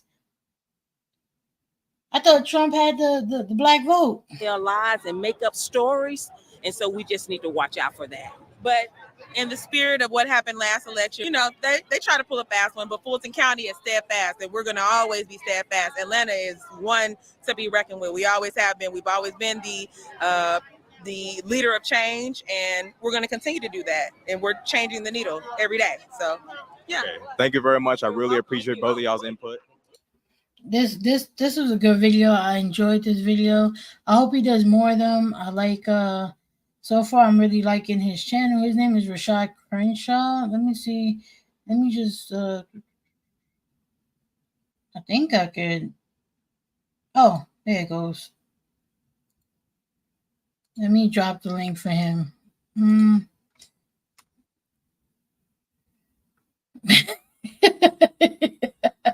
These people aren't really black. Right? Look, there's that Rashad Ritchie. Oh, he does BGC. Okay, so we'll probably watch. Maybe we'll watch that tomorrow. Rashad Ritchie had a debate with. I don't know if y'all are familiar with Brandon Tatum. He's the ex-officer former officer, who kind of came up during the same time as Candace Owens. They were doing, pro cop stuff and right-leaning, the Brexit thing, that whole like group of folks that came up during the whole MAGA movement, if you will. So there was a debate between him and an ex. Oh shit, I can't remember what he did. I think it was military, but anyway, they did a debate about the Sonia Massey, what happened in that instance, and that debate was interesting. So we might go over that tomorrow. That was a interesting one. Talking about the election denialist and wanting Joe Biden to do something about it. Oh, all right. So we'll probably have to go over that tomorrow. I'll put that in the queue. But oh yeah, Brandon Tatum. He's terrible. But anyway, I hope you guys enjoyed it today. Thank you for coming out. Again, if you haven't done so already, like the stream. Put a comment afterwards. It helps with the algorithm. Again, I do have a Patreon if you are looking to support the channel. For as low as $1 a month, you can help keep the content going. Yeah. Where is Holofold? Are you there, Holofold? Where you at?